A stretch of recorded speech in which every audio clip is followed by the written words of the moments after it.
Welcome to Season 2 of The Reflection. We started this series in March 2020 after the announcement of the lockdown and COVID-19 began to change the world.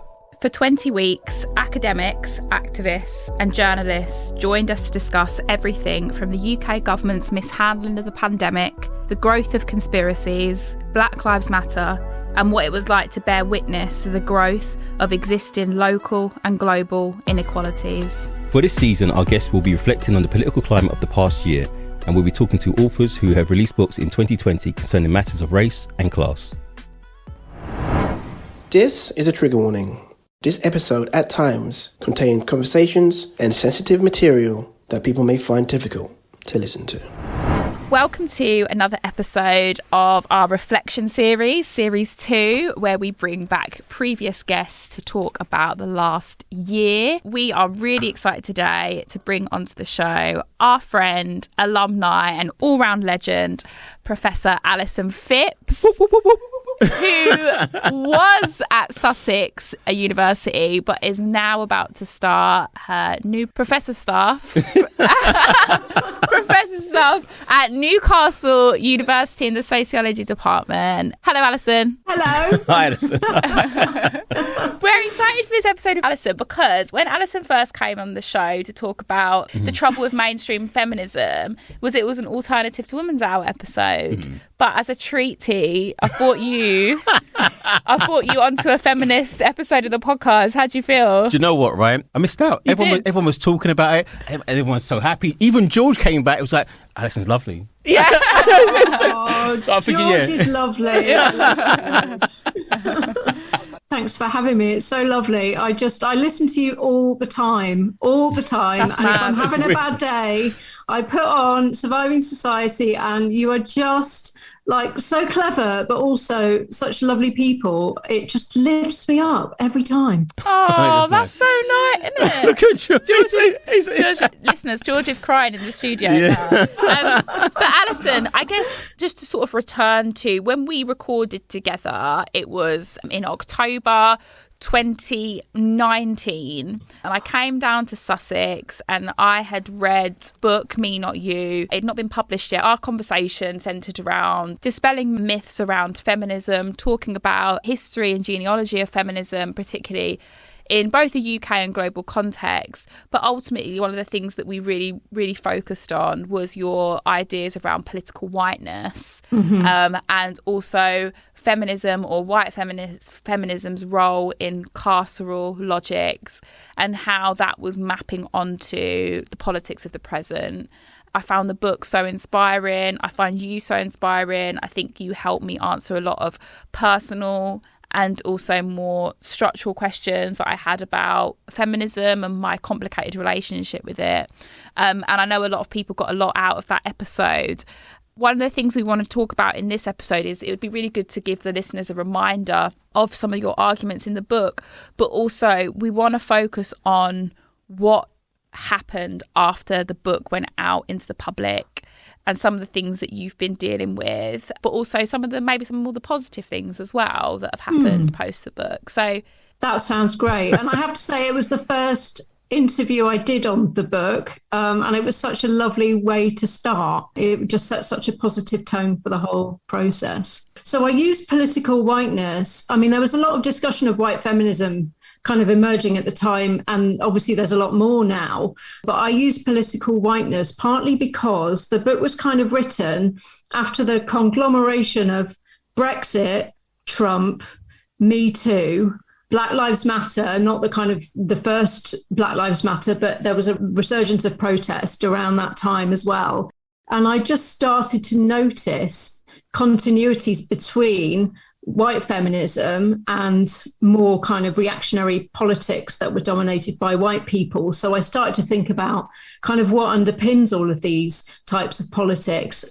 So I argued in the book that this is kind of something called political whiteness, which I'm not sure I'll continue to use, actually, and we can talk about that after. Okay. Because I'm a little bit worried that it gets me a little bit close to whiteness studies, Robin DiAngelo territory, which I really don't want to kind of go near. But I use political whiteness to kind of talk about these dynamics, which are a sort of narcissism, which is a centering of the kind of white experience. Within feminism, it's a centering of the experiences of bourgeois white women, and often the kind of victimized experiences of those women. And then a kind of alertness to threat, which you can see very much in white feminism. I remember one of the articles about Me Too in The Guardian had the headline, women live under threat, not just some of the time, but all of the time. So this kind of threatened female body, which if you contextualize that in history is a white body, because the threatened female body is a white body,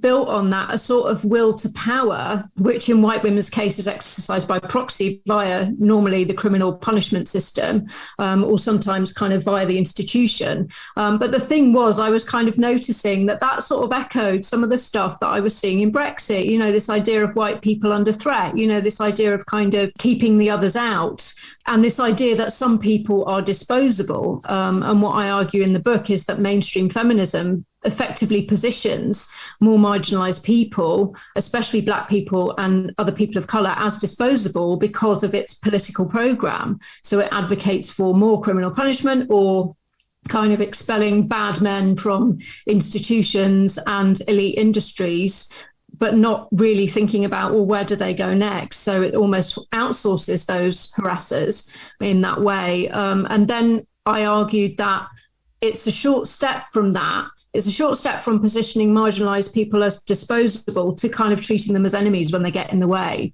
And that's what the more reactionary trans and sex worker exclusionary feminism does. So the narcissism kind of becomes not just a centering of white women's experiences, but my victimization is the most important thing. So I will see all other liberation movements as a personal attack on me. If you criticize my politics, then you're denying my victimhood.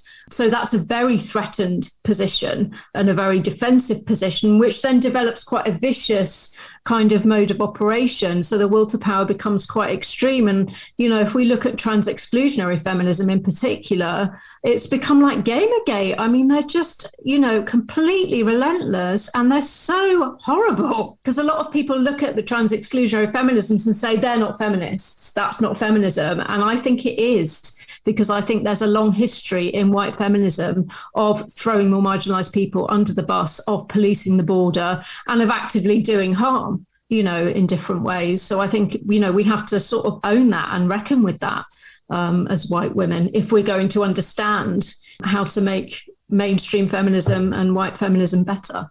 Deep, man. I'm just thinking, my brain's going like click, click, click to try and take it all in. It's so powerful, isn't it? So when you're looking at whiteness in those terms, it's not really touching the structure. It's exercising where it sees the problem, but it's leaving the structure in place. So is mainstream feminism, is it about maintaining the status quo, not really about liberation for all, just about for this one group? Completely. And I think that, mainstream feminism has a long history of demanding equality within the status quo. It's what kind of Nancy Fraser and Tithi Bhattacharya call equal opportunity domination. And in the book, I talk about that in relation to Game of Thrones, which was quite fun for me to write. It's so good. It's so good. I love that show. But I think what we do is we try to use the right hand of patriarchy against the left. We try to use the capitalist system against itself. We try to use the kind of racial capitalist system against itself, and we end up operating as clients of that system rather than as people who are trying to dismantle that system. And I think that's because class privileged white women are, to a large extent, quite comfortable within the system, and we don't have to engage with who are we marking as disposable, because it's not really a question that arises in our lives very often. Might we be disposable? And of course we all are, at the end of the day. But for white people like me, that doesn't often come into your consciousness. Although I think it probably did for, at least some of us during COVID, because it was so clear that we're all disposable at the end of the day. So is the question then, is it a case of imagination? Yes. How do you imagine when you can't see anything else but the system? how can you picture an alternative? I think it's so difficult, and I think it's so difficult for us to imagine outside this system. And I think there's probably something about neoliberal capitalism as well that encourages us all to become kind of clients of the system if we possibly can, and kind of positions participation as consumption in ways that kind of really infiltrate our consciousness. I think it's really hard to imagine alternatives, but I do think that white feminism especially has not really tried to imagine alternatives. And I think that other forms of feminism have got further in that project than we probably have. Lola Olufemi writes a lot about imagination, and I think that her work is so inspiring, drawing from different forms of cultural production, art, feminists who've drawn from science fiction. I think we kind of have to, as Mariam Kaba would say, try everything. Ask for all the things as well. It's Lola that says that. Yes. Ask for everything. Ask for all the things, exactly. And you think big and act small. At the end of the book, I do a little thought experiment where I imagine what a world without sexual violence would be or could be. And obviously that is a utopia that we may never live in. But I think you can use that as kind of a blueprint or as a map to kind of work backwards from in quite practical ways, actually, to sort of evaluate then what do you want to do next? What are some small things that you could do? Or how do I know that this small thing I want to do is moving me in the right direction or is not kind of causing more harm than good? We don't always get it right, of course. But I think it's about that as well. It's about kind of learning through doing lots of little experiments, because you kind of, once you start to divest from these systems, I think, other possibilities might open up. But it's so hard. It's so hard to imagine different. One of the things that I didn't say in the first episode we did together, Alison, but I kind of wish I had now, but I'm going to say it now. I feel like the book, Me Not You, is almost like hang on, when was Beyond the Pale? When was Ron Ware's Beyond the Pale written? 1992? 92, I think. Yeah. So it's nearly 30 years. So it really speaks to some of the things that Ron was talking about then. But has this, it kind of shows how the neoliberalism has intensified this. And I feel like that there's a real accompaniment into how you were both spoken about this type of feminism that reproduces casteal logics that are racist, essentially. Very, yeah. That's a very big compliment as well. Yes. Because one is amazing and Beyond the Pale is amazing and much more scholarly than my book. Beyond the Pale is brilliant, but I see them as very much speaking to each other, and I'm sure Ron would say the same as well. I think it really, really is powerful stuff. So we have the conversation. COVID-19 hits in March. Yes. The book comes out not long after the lockdown, and I remember watching your launch, because your launch was obviously supposed to be in person. I remember watching your launch online and just being like, obviously we had to lock down to keep everyone safe, but I remember being so sad for you because it's just such an emancipatory piece of text. And I was like, oh my God, this, the launch of this is going to be incredible. It's going to be amazing. So that must have been really hard. But equally, you did a lot of promotion of the book. I did, yeah. I don't know. I feel very, I feel kind of mixed about it because it was such an awful time. I don't want to be like, oh, I couldn't even launch my book. What a terrible thing for me. So, it was a very odd time to be bringing a book out. But having said that, actually, I probably did more than I would have done if I'd been doing things in person, because I've got 2 young kids and traveling around is really, really kind of complex, and I was able to zoom into all kinds of different events and speak with people that I wouldn't have had a chance to speak with kind of otherwise. I don't know. It was a very mixed time. I don't quite know how I managed to do as much as I did, given that I was homeschooling 2 children and, and everything was in chaos.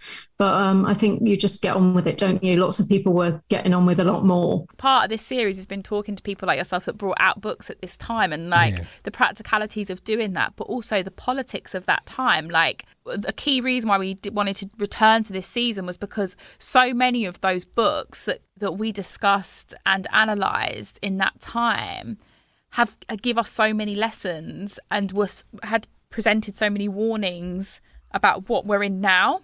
And I think your book does that. Yeah, I agree with Chantal. I think when there's stuff going on in the world and everyone can feel it, but only certain people can contextualize it and and give it words and give it life. And Yeah. I think your book's one of the ones that does that, and also like Joy White's book, you kind of give form to what's going on right now about a particular issue. And I think that's what, when I read your book, I was like, sick. Yeah. And I think also, like, it must have been difficult to like talk about this work that you had produced before the pandemic, and then talking about it in lockdown. Everything's going on. It's all a bit of a madness. But the books that came out during that time that cover things like race, class, feminism have been like companion pieces to get me through. Like, we talk about like the conversations that we had during the lockdown in that time, like how did we do it? And it's like, actually these books were really like presented hopeful possibilities in times of crisis. But it gives voice to what you're thinking though, Yeah. right? The idea that there's a kind of a feeling that's going around, the zeitgeist, but how do you give that form? And like when your text does that, it gives it form, and you think, so that's what's going on, and you can see this movement. Like Me Too, I think most people in my gym, they just see like Harvey Weinstein going to prison, and that's the movement. That's what they see, but they don't really understand what's going on beyond that. And I think it's drawing attention to that. It's important. I'm so glad if it did that. I'm so glad if it did manage to kind of draw some threads together. I mean, Joy's book, I read that during the lockdown. It's so amazing. It's such an amazing book. Did Alana's book come out at the same time? Yeah. Alana's and Imogen's, Aaron and Aurelian as well. We've got the book. They're all on this series, like talking about this very thing, like these companion pieces to get us through crisis. But I guess on a kind of more slightly negative, but also speaking to the political moment that we're in at the moment, some of the responses you had from the book, Alison, were not great, and the responses kind of proved your point. Yeah, basically, I was going to say that they're threatened, right? Yeah. It literally, like, it's just mad, like how you literally wrote what they then did. Yeah, it's true. The first review that came out was by Julie Bindor in The Spectator. We actually printed that in the front of the paperback, kind of as a slight form of trolling, because it kind of just expressed really why the book was needed. And so I don't think she actually read it. That's the other thing. But I had a lot of really nice responses as well. Yeah. I had a lot less negativity than I was expecting, although some of it's come more recently. I think some people didn't read it until a bit later, and then they were shocked and appalled. So it was really mixed. I mean, one thing that disappointed me was that lots of white women read it and said it had kind of shaped their thinking, but then when Sarah Everard was killed, the mainstream movement went straight back to demanding more police, criminalise street harassment, make misogyny a hate crime. And I thought, my goodness, these attachments to carcerality are so strong, and this sense of being threatened is so powerful, that you'll say Black Lives Matter and then you'll do that. When people engage in it, are they engaging on that deeper level, or is it just that superficiality? So, for example, after football, we had Black Lives Matter, but after Football Monday, people could see that veneer. So these things are so deeply ingrained. Is it a question of people just reading books and being engaged? How do we get people to take these things seriously now? I think that one of the things that Alison has done in one of her responses, and I'll put it in the episode notes, is the blog that you wrote, Alison, about that basically addressed women who had been victims of sexual violence and basically trying to present an olive branch. Like, I understand why you're angry. Like, I understand why you think these things are threatening, but this isn't going to protect all of us. And I do think that it's scholarship like Alison's that help us break down the embeddedness, because it brings into conversation like an understanding and compassion. I'm not saying that I don't want to present respectability politics around trans exclusionary radical feminists. I don't want to do that. But equally, like, we do have to find a way to support those that are on the margins, but bring more people with us. How do we do that? It takes a lot of work, but it also takes a look. I get why you're saying that, but this ain't it. And I think that's what Alison is really good at doing. Yeah, I was because I think with something like the trans exclusionary feminist movement, I think people are in it for a lot of different reasons. And Money. There are obviously, people who are so far gone that it's really quite impossible to reach them. There are other people who are just basically grifters who have kind of seen it as a way to build up their own platforms. But I think there is a kind of group of people in the middle who have been horrendously hurt, by men, and who have had their trauma and anger channeled in the wrong direction. And I'm not saying that they haven't been victimized, because that's the political whiteness thing, isn't it? If you point out that I'm privileged as a white woman, that means that I haven't been horrendously abused by my partner. Well, of course it doesn't. Of course it doesn't. And it doesn't mean that your life hasn't been shit, but it does mean that you haven't had to deal with racism. And I think there's a kind of splitting that happens, in white feminism, and especially in white feminism around sexual violence, between, perpetrators bad, victims good, which makes them unable to engage on any kind of intersectional level, with the fact that there might be systems that they are actually benefiting from, even while their life has been shit. It's really difficult. And I think, to respond to you, Tissot, I think probably there's been quite a lot of superficial engagement, and there's been quite a few people who have said Black Lives Matter and then kind of gone on to demand the kind of street harassment criminalised and all the rest of it. But I have noticed that when I've done talks on this, the questions I'm getting are now slightly different to what I was getting before. So it's more, how do we do this? How do we build an anti-carceral feminism focused on sexual violence, for example, is the kind of question that people seem to be grappling with now. What is the role, if any, of the legal system in dealing with harm? What does the law actually do? Those kinds of questions, rather than what about the rapists, what about the murderers, which doesn't seem to be where the conversation is at in some of the spaces I'm in, which I think is quite hopeful. Yeah, so I guess it's trying to point people in the direction of systems and structures, right? And trying to help them to understand how these play. But because these things are so big and because they're always moving and changing, it's hard for people to understand. And so when you kind of point them in the direction of an individual, or it's this particular man or this particular group of men, it's easy to see, if you exercise this person, it's a short-term fix to this problem. Yeah, and completely. And those kind of languages, that's understandable for people. And taking on a system, it just seems so big.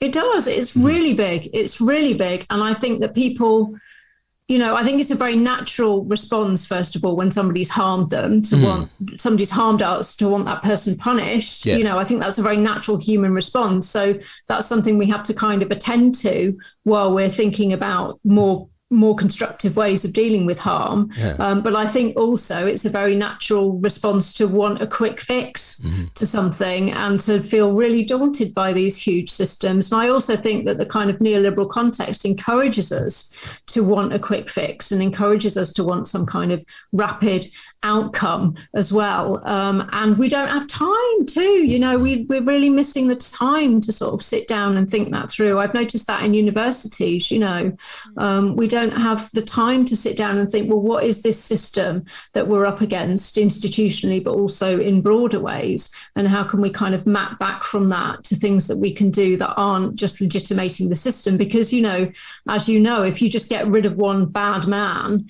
then it actually preserves the system, because it communicates the message that all the system needs to do is to get rid of the bad individual, and then everything will be all right. And all of the structures that enabled that person, all the people that enabled that person aren't held accountable. I mean, I think, what would have happened if the first time Harvey Weinstein had abused a woman, she had told somebody and been believed and been taken seriously, and an intervention had taken place? Would he still have been able to do all those horrendous things he did? Which is not to absolve him of responsibility at all, but it's kind of thinking about how could things be different? What would it be like if we took these harms seriously, and if we were all kind of looking out for each other a bit more? I think anecdotally, thinking about my own experience as a Black woman over the past year, and thinking about the arguments you make in the book, Alison, but also alongside of what happened after the Black Lives Matter renewed uprisings in June. And my concerns now, and again, this is anecdotal, like there's going to be clear flaws in my analysis, and people that say, oh, but what about this that's happening? And that's cool. But my fears now relate to the white women around me that I saw wanting to solve things and wanting to cure racism, quote unquote, cure racism over the summer. And I remember sort of me, Tisa and George, sort of, we speak obviously on a daily basis, saying to each other, so, oh my God, the Black Lives still matter today. Yeah, they still matter today. They still matter today. Because, you know, it just kept going. Like, Black Lives just kept mattering. Yeah. But then it did stop. I think there was a date and it just stopped. It's over. But then the combination of this authoritarian capitalist state that we're living in now, we're still living through COVID-19, populist government, right-wing populist government, and also seeing the growth in connections and affiliations between trans-exclusionary radical feminists and the far right. So my fears now, so thinking about all those things together and thinking about the white women that I knew that were looking to fix racism during summer 2020, I feel like we are seeing a backlash to those things now, and people saying, actually, I'm not down for this. Like, as in, so I feel like people were engaging on a level with some of the arguments you were making, Alison, about how our feminism is exclusionary, how it invokes whiteness, etc., etc. But I feel like there is now a pushback, again, I'm seeing in my everyday life, where more of the same is happening to what it did pre-BLM, but actually there's like a known emphasis to that. Like, I know that I'm an individual that's going to benefit from this, but I need to save my shit. I need to save my skin. And again, like, I think we saw it in the post Sarah Everard moment, although there's been some amazing coalition building, some brilliant stuff that's been happening. There is this, I worry about some of the politics that we're seeing amongst women, and also it's become multiracial as well. Like, as in, we're seeing much more. It's always been multiracial. What I mean by that is, look at like things like GB News. Look at like who are the women that are at the forefront of that. Like, there's always been people that want to benefit from racial capitalism, but there is something very insidious, I think, going on with the feminist movement right now. Right, so I like looking in the fringes online to see what's happening, right? Tiso looks at what's happening in the far right. But what I've seen is there's an understanding of what feminism is. So when Hollywood does diversity really badly, they're quick to play up on the points. So they're quite set. So, for example, I just watched the most recent Marvel film, and it's led by women. There's mainly a women cast, right?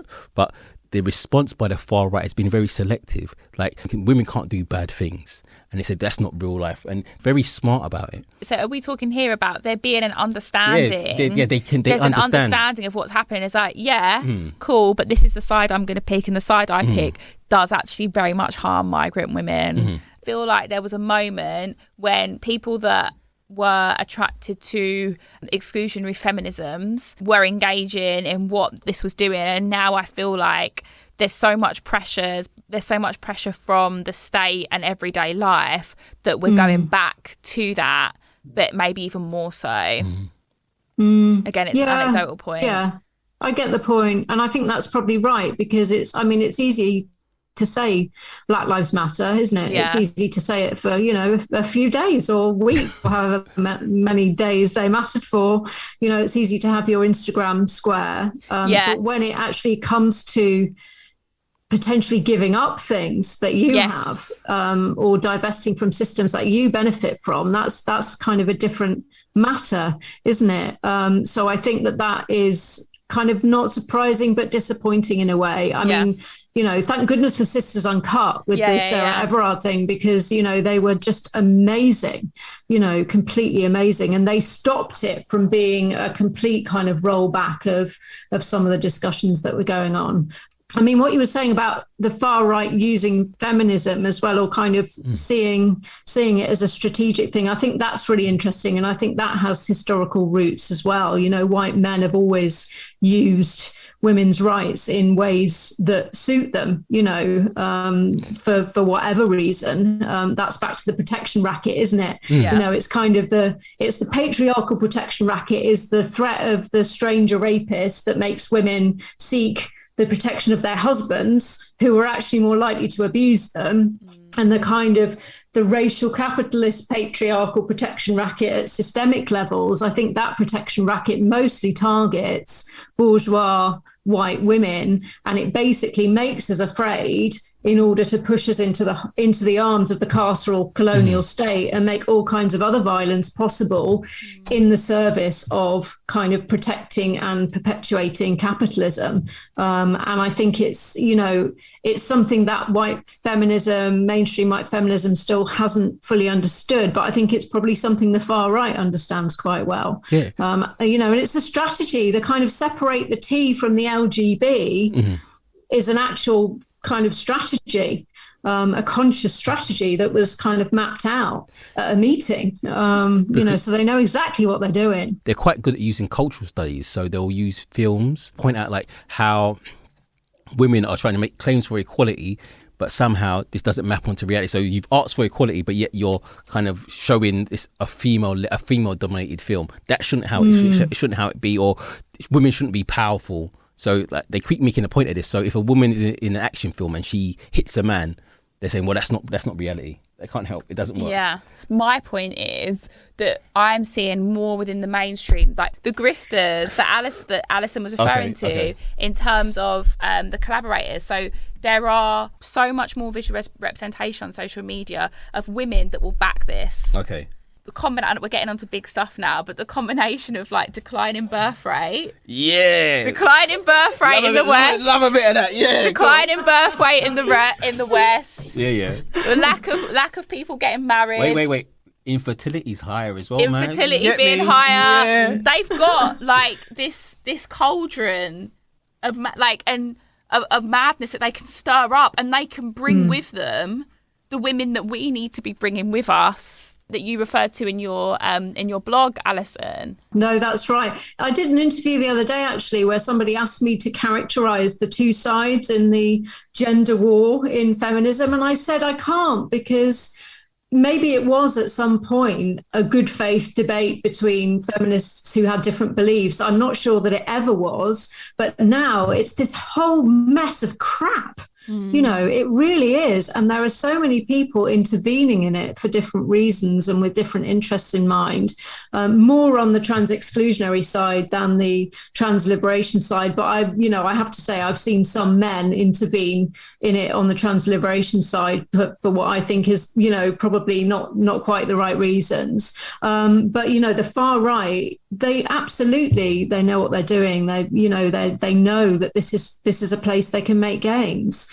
And they know that this is it's divide and rule, isn't it? And these feminists who are continuing to be platformed by, Spiked, The Spectator, Unheard, The Telegraph, The Daily Mail, you just kind of think, what are you doing? And any claim that they might have to being on the left, I think is, completely shot now. Once you dig deep with some of these feminists, like they just show themselves, it's like, oh, you're racist. Like the transphobia and racism just go so hand in hand. And this is what we were saying on the episode of Alana. We asked her, and I don't know if you could speak to this as well, Alison, do they know what they're doing? In terms of the racist part of it? The both of it together. For us, it's so clear how their harmful and hateful calls for debate around gender are obviously harmful to the people that they're looking to debate about, but also very much cement and solidify negative racialization and racism as well. Like they're so linked, and they must know that. They must do. They must do. It's a very strange situation. We know that it's so difficult for Black women, for example, for Black women to be seen as women or to be seen as human is just so it's a daily struggle to even get that. So of course, if you're debating, if you're saying that there's a debate around quote unquote allowed to be a woman, of course that's going to implicate Black people, because we so regularly don't fall into the Enlightenment versions of a human. Of course. when you base your politics around some notion of real womanhood, it's not just biologically essentialist, but it also excludes so many different categories of people. Black women, other women of color, disabled women, to a certain extent, lesbians, because that idea, the idea of womanhood isn't really, as we understand it today, isn't really that old. It can't, and sex science, the science of sex and the science of race were co-constructed as part of the colonial encounter. It's not like we didn't have gender before. We did have gender before, but we didn't have an idea of two completely distinct biological sexes with gender roles that mapped on top. And to kind of deploy that is to deploy a colonial project. And you kind of think, how can they not? They must know. What's their counter to that? Maybe that's the point. Exactly. Is that the point? Maybe that's the point. They're not looking to I think maybe people think it's gone too far, right? And I think it's part of that postmodernism. Like, there's too much. There's too many. Yeah. People want to go back to, I don't know what they want to go back to hierarchy. I don't know what they want to go back to hierarchy. Yeah, but I think this. Do you know, when I was trying to just explain what my fears were, my anecdotal fears, this is what you guys have helped me map it out. These are my fears, that actually everyone knows what's happening, and they're like, oh, we could pay with equality, but actually, do you know what? Nah, let's go back. I think people are taking sides, right? People are taking positions, and we've got to the point where it almost seems there's these gulfs now. They're too big to be crossed. Everyone's taking a side, and each side wants to win. Your phone's in flight mode, so I can't help. Sorry. Why does my phone do that? It's on flight mode. That's Google. I'm going to get Google. Google are listening. The far right. That's Google. Far right listening. This is going to be on Stormfront. It is.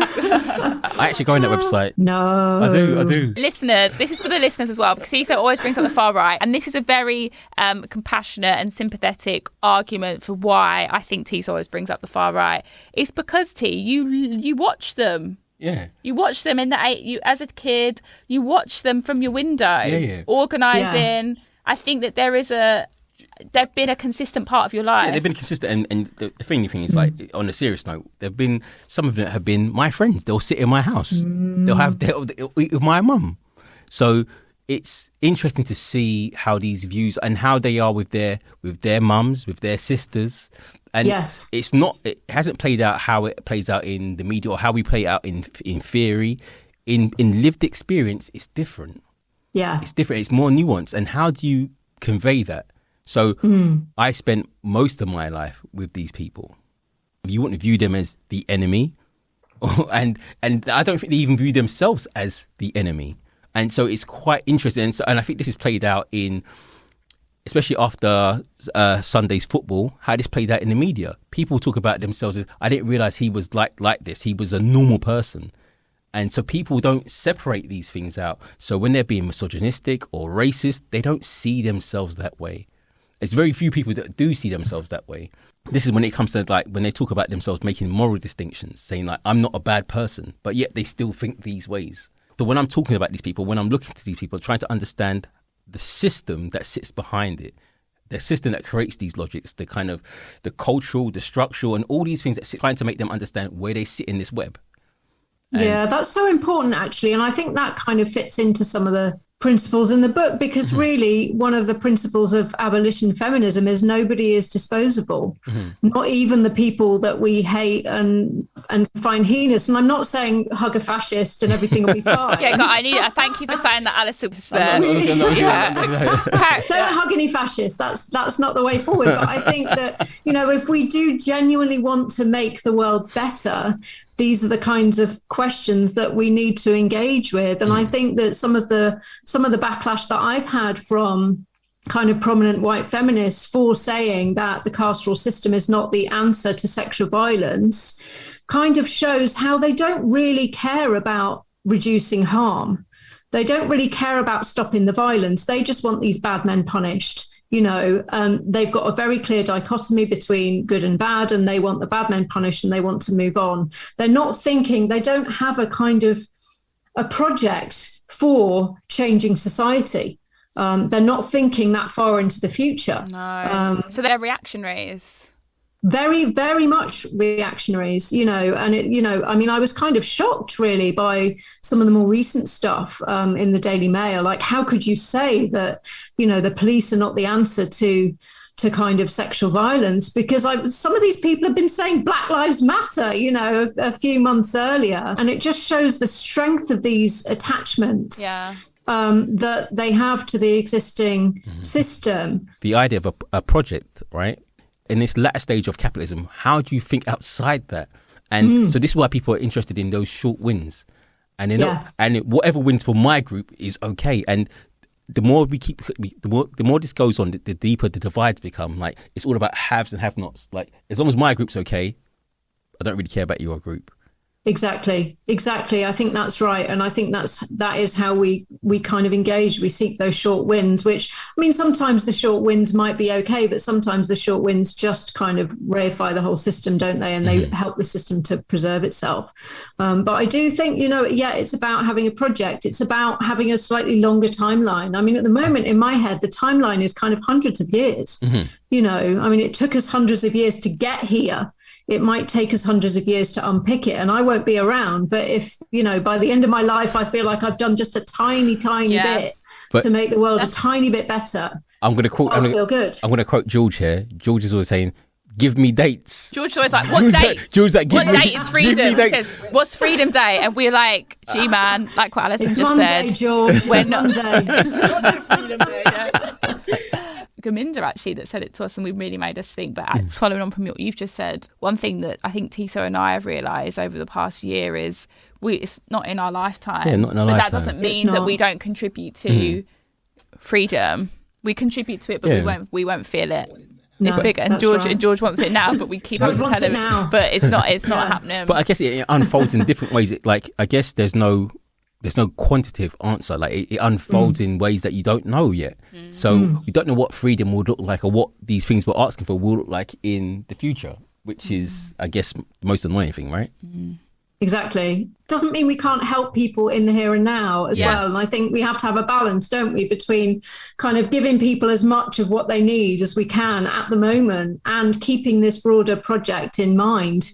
And that's really hard. It's really hard when you're busy and, everything's shit and you're worried about all kinds of stuff. But hopefully if we work together and if we keep having conversations like this to kind of keep us clear-eyed about what it is we're doing, then we'll move in the right direction.